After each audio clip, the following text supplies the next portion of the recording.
गोजोन्थों नोंथांमोनखौ आंनि गोसो गोरबोजों बरायनानै लाग्रोनाय थाबाय। बे समाव नोंथांमोननि गेजेराव आङो लाबोनो सानदों।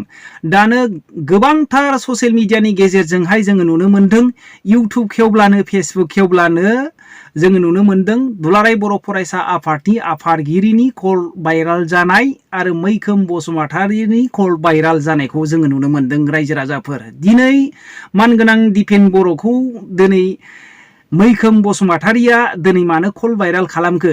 दिनै साननैसोनि सिगां नारि केलेंकारि, हिन्जाव थासेयावबो हिन्जाव गदाय गोसथोबावनाय आरो दिनैहाय समाज सिबिग्रा मोनसे ससियेल मिडिया हिसाबै बड'लेण्ड रादाब दिनैहाय चिफ एडिटर जानानै बिथाङा केलेंकारि जानानैबो नैबे समाज फोसाबग्रा नैबेवहाय निउस पर्टेलाव बिथाङा थाबाय थानो हास्थायदोंमोन नामा?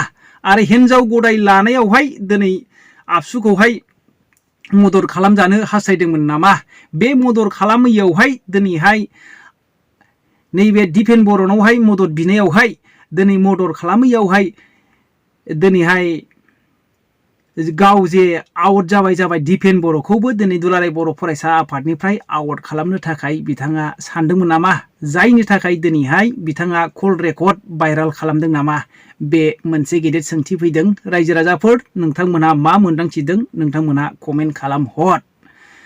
दानो जोङो गोबांथार जोङो आबसुआव थानाय बा दुलाराय बर' फरायसा आफादाव थानाय मानसिफोरखौहाय इउटुबारफोरखौ आरो ससियेल मिडियायाव फैनाय माखासे मानसिफोरखौहाय दिनै वार्निं होनायखौ जोङो नुनो मोन्दों। बिथांमोनाबो गोरोन्थि जादों होननानै आंनि मोनदांथिनिफ्राय आङो बेखौनो बुंनो हास्थायदों जे ससियेल मिडियायाव फैनाय इउटुबारफोरानो जा, जेखि फेसबुकाव पेजाव ओंखारनाय मानसिफ्रानो जा, दिनैहाय मोजांखौब्लाबो दामगोन, गाज्रिखौबाबो दामगोन। जोंनि समाज फोसाबग्रा नैबे हान्जायावनो जुदि गाज्रि जायोब्ला जोङो समाज माबोरै फोसाबनो? बे मोनसे गेदेर सोंथि फैयो रायजो राजाफोर।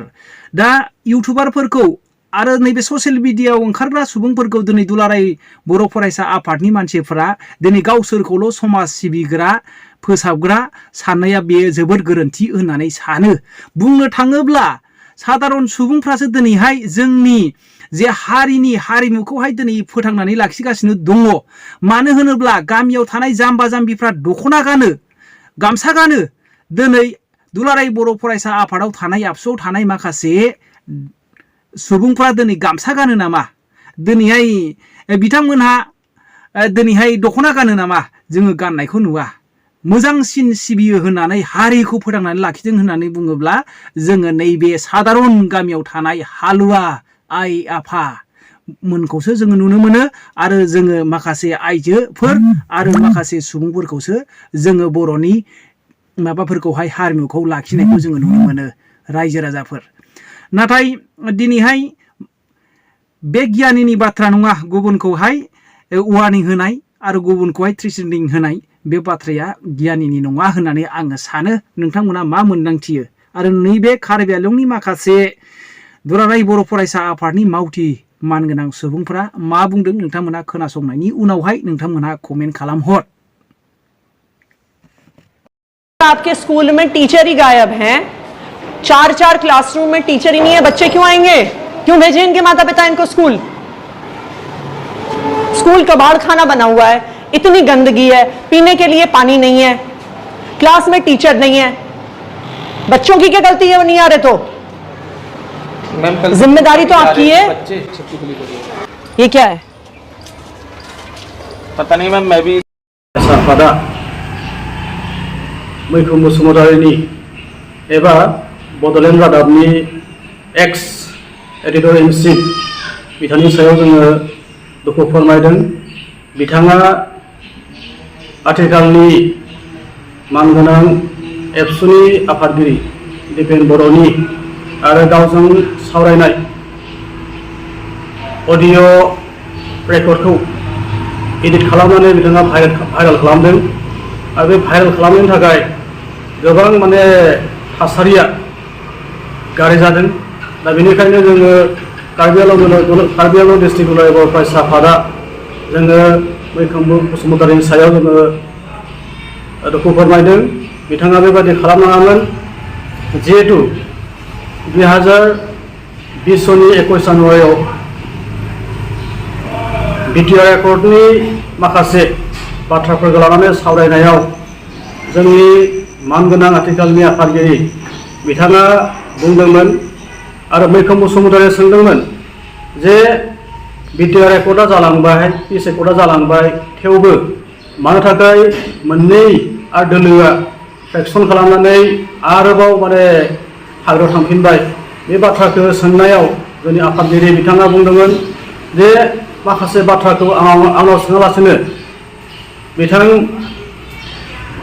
हेरेंगा बसुमतारि बिथांनाव सोंहै बेबादि बाथ्राखौ बै समावहाय सावरायनाय जादोंमोन नाथाय बे बाथ्राखौनो मैखोम बसुमतारिया माखासे बाथ्राफोरखौ माखासे सोदोबफोरखौ माने एडिट खालामनानै भाइराल खालामदों दा बे भाइराल खालामनाया आयेननि नोजोराव माखासे उइदाउट पारमिसन जि बिथाङा रेकर्ड खालामबाय बे रेकर्ड खालामनाया आयेननि नोजोराव जोबोद माने दायनिगिरि दा बेनिखायनो जोङो कार्बि आंलं जिल्ला दुलाराय बर' फरायसा आफादाबो बिथांखौ जोङो दायनिगिरि होननानै जोङो सानना लादों दा बिथांनि सायाव जोङो गोख्रों मोनसे जोङो सोंखारिनायखाय जोङो कार्बि आंलं जिल्लानिफ्राय दिन्थिदों आरो बिथांनि सायाव जोङो आयेननि बेबस्था लानानैबो जोङो सानदों दा गाबोन जोङो बिथांनि सायाव एफआइआर होनायनि बाथ्राखौबो जों सानदों जिहेतु बिथाङा मोनसे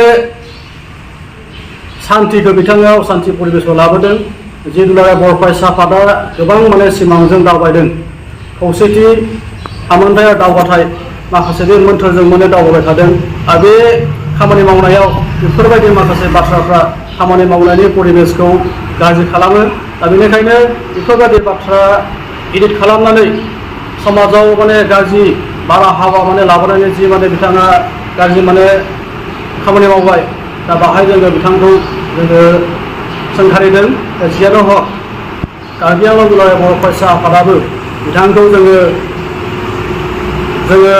माब्लाबाबो निमाहा होनाय नङा आथिखालनि मानगोनां जोंनि बे दुलाराय बर' फरायसा आफादनि आफादगिरि जिखुनु बिथाङा जिखिनि हाबाफारि लानानै बर'नि माने खौसेथि बर'खौ गेरेमसा माहारि दानाय बर'खौ माने बुहुमाव सिनायथि होनाय गोबां बिथिङाव खामानि मावबाय थादों आरो बेफोरबायदि खामानि मावनायाव बिथांखौ माने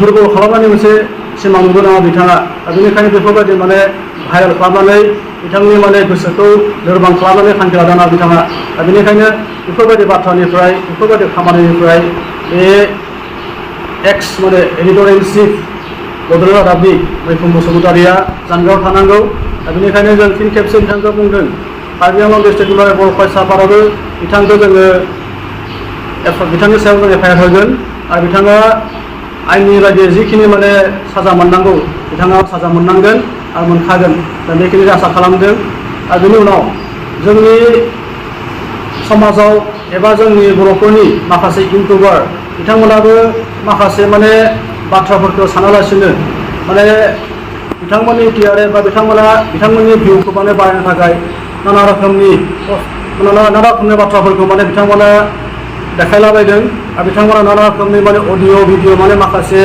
रिल खालामनानै समाजाव माने गुबुंले माने बारहावाखौ माने सोरजिनायनि बिथांमोना खामानि मावदों दा बेनिखायनो बे इउटुबारफोरखौबो जों खावलायगोन बिथांमोना समाजनि जुदि मोजां लुबैयोबा बिथांमोनाबो बेफोरबायदि माखासे बाथ्राफोरखौ नंखाय बाथ्राफोरखौ माने जाहाथे बिथांमोना दिन्थिया नंखाय बाथ्राफोरखौ बिथांमोना फोरमाया देखाया दा बेनिखायनो बे इउटुबारफोरखौबो जों खावलायगोन जाहाथे समाजनि जौगानाय हारिनि जौगानाय राव हारिमुनि जौगानाय सोलोंथाइनि बिथिंनि माखासे जौगानाय माने जोंनि बर' माहारिनि जि माने मोजां आखुफोर बिथांखौ देखायनांगौ आरो जोंनि समाजाव माखासे गाज्रि आबहावा लाबोनाय बाथ्राफोरखौ बिथांमोना बेबायदि रिल खालामनानै देखायनो मोननाय नङा आरो देखायनाय जुदि जों मोनोबा बै इउटुबारफोरखौबो जों माने इउटुबारफोरनि सायावबो जों माने गोख्रों राहा लामा लागोन आरो आयेननि बेबस्था जों लागोन दा बेनिखायनो जोङो कार्बि आंलं डिस्ट्रिक्ट दुलाराय बर' फरायसा आफादाबो जोङो मैखोम बसुमतारि